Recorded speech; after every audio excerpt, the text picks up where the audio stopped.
토끼와 거북이.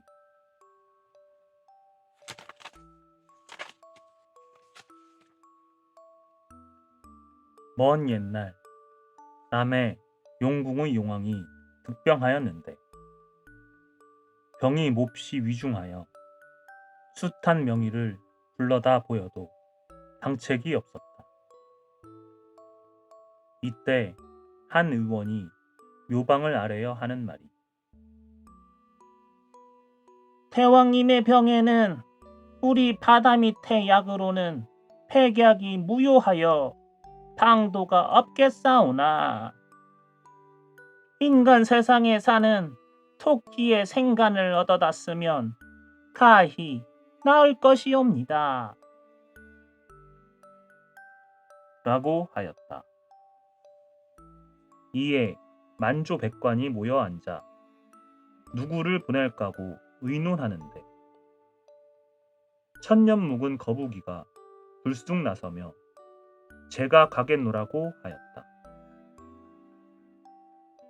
네, 비록 생기기는 수박같이 둥글둥글하고 소뚜껑같이 넓적하나 오히려 만경창파 먼 길에 풍랑이 두렵지 않고 눈은 작고 내 다리는 짜르나 풍량은 크고 깊어 제갈 공명의 꾀를 당하온즉 모름지기 토끼를 얻어다 바치겠나이다.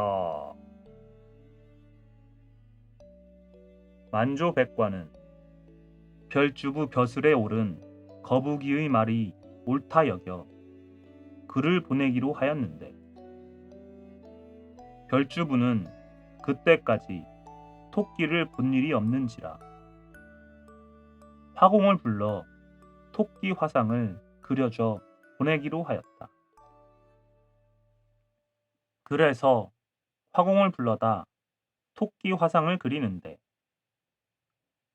천하명승 승지간에 절승 경계를 보던 눈도 그리고 온갖 새들이 지저길 때 소리 듣던 벌쭉한 귀도 그리고 싱싱한 풀과 향기로운 꽃을 따먹던 입도 그리고 동지섣달 엄동설 안에 추위를 막던 털도 그리고 만학천봉 구름 속에 펄펄 뛰던 발까지 그려놓으니 두 눈은 도리도리하고 앞다리는 짤룩한데 뒷다리는 길쭉하고 두 귀는 쫑긋한 것이 완연한 토끼였다. 토끼 화상을 다 그리니 용왕은 크게 기뻐하며 별주부에게 친히 천일주를 옥배에 가득 부어 거듭 삼배를 권하고는 별주부를 떠나보냈다. 별주부가 만경창파를 해가르고 인간 세상 청산에 나오니 침침한 바다 밑과 달라 밝은 햇빛이 따스하게 비추는데 산천 경계가 또한 절승이었다. 별주부는 어정어정 걸으며 산천 경계도 구경하고 토끼도 찾는데 산천은 그림에 그려놓은 산천이나 토끼는 보이지 않았다. 별주부 옴침목을 깊게 늘여 이리저리 살피는데 뭇 짐승들 뒤로 한 짐승이 내려오기로 화상을 들고 보니 틀림없는 토끼였다.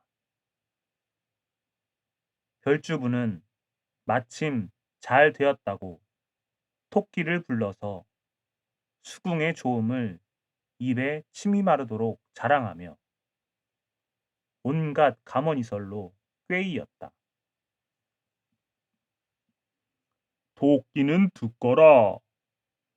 너 험악한 인간 세상에서 사냥꾼의 밥이 되고 무짐승의 먹이가 되느니보다 우리 수궁 대왕님 청을 들어 벼슬하고 살며 만복을 누림이 좋지 않느냐? 이 말에 토끼는 두 귀가 벌쭉해졌으나 한편 의심도 없지 않아 고개를 가로 흔들었다. 그대의 말을 들으니 좋기는 하나 속담에 이르기를 노루를 피하여 범을 만난다 하였은즉 육지에 살던 몸이 수궁의 향락을 바랄 소냐. 그러자 별주부는 대장부, 세상에 나서 일을 하자면 결단이 있어야 하거늘 어찌 조그만한 의심을 품어 뜻을 정하지 못하느냐? 너 가지 않아도 가기를 원하는 자 따로 있거늘 나는 그를 찾아가노라 하고 우정 가는 체 하니 토끼가 만류하여 말하기를 사실은 내 어젯밤 꿈이 불길하기로 마음에 꺼려함이니 별주부는 걸음을 멈추라 하였다. 그래, 무슨 꿈이뇨? 내 배에 칼이 닿이며 몸에 피치를 하였으니 필시 흉몽이로다. 허허허, 과연 좋은 꿈이로다. 배에 칼이 닿였으니 칼은 금이라 허리에 금띠를 띌 징조요. 몸에 피치를 하였으니 붉은 도포를 입고 벼슬할 조짐이니 하늘이 미리 오늘의 길사를 점지한 것이로다. 이에 토끼가 만단 시름을 놓고 수궁에 가기를 원하니 별주부 토끼를 등에 업고 바다에 뛰어들어 만경창파를 해치고 용궁에 이르렀다. 용왕은 별주부의 충성이 지극함을 크게 치하한 후 토끼를 상객으로 대접하라 명하였다. 토끼가 별주부 신세에 용궁에 들어와 인간 세상에서는 받아도 보지 못한 대우를 받고 보니 내일이라도 당금 용왕님께 상주하여 벼슬 한 자리 얻고 영영 용궁에서 부귀영화를 누리며 살 생각이 불붙듯 하였다. 그런데 누가 알았으랴. 그 이튿날 진수성찬으로 아침을 먹고 별주부의 인진을 받아 용왕 앞에 대령하니 용왕이 토끼를 보고 하는 말이 토끼는 듣거라. 과인은 수국의 대왕이나 너는 일개 산중의 조그만 짐승이로다. 과인이 우연히 득병하여 신음한 지 오래되어 백약이 무효하던 차. 네 간이 과인의 명을 구할 수 있다 함을 듣고 특별히 별주부를 보내어 너를 업어오게 하였으니 너는 죽음을 서러워 말라. 과인의 병이 나으면 사당을 세워 네 공을 표할 것인즉 너는 죽어도 영화로운 것이니 과인을 원망치 말라. 용왕의 말이 떨어지자 뜰 아래 섰던 군사들이 일시에 달려들어 서리발 같은 칼을 번뜩이며 토끼의 배를 가르려 들었다. 토끼는 지나친 허욕이 생겨 별주부를 따라왔다가 이제는 수국 원운이 되게 되었다. 날개가 있다 해도 수백 수천 길 되는 물 위에 날아오르지 못하게 되었고 축지법을 쓴데도 수국 땅을 벗어날 수 없었다. 토끼는 청천백일에 벼락이 치는 듯 눈앞이 아찔하고 정신이 아득했다.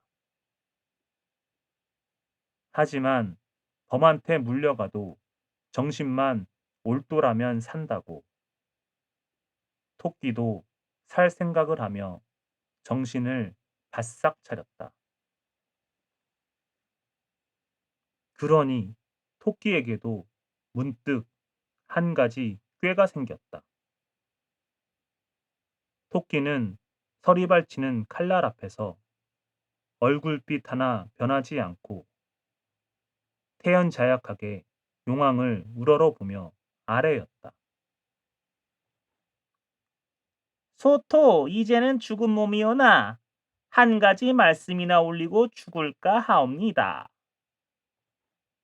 대왕님은 수국의 임금이시고 소토는 일개 산중의 조그만 짐승인데 소토의 간으로 대왕님의 존귀하신 몸을 구할진대 소토가 어찌 거절하오며 또 소토가 죽은 후에 사당까지 지어 공을 표한다 하였으니 이 은혜 하늘과 같고 창해와도 같사옵니다.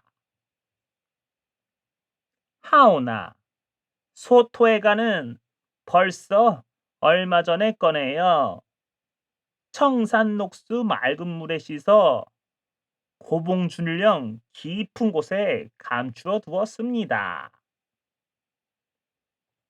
별주부가 사정을 이야기하지 않고 소토 또한 용왕님이 득병한 줄 몰랐으니 어찌 그 빼어둔 간을 가지고 왔겠사옵니까?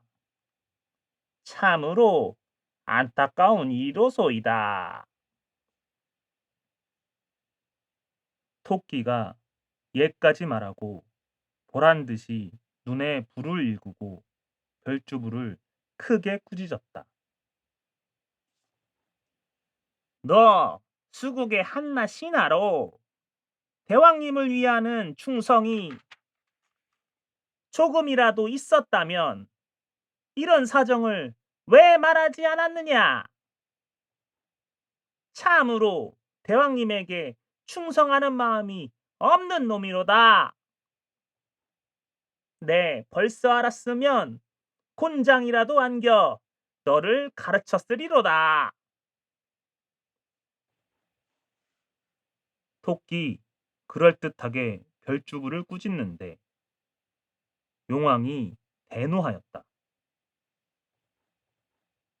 소토는 참으로 간사한 놈이로다. 천지간의 짐승이 간이 없으면 살지를 못하는데 네가 간을 빼어두고 왔다니 과인을 속임이로다.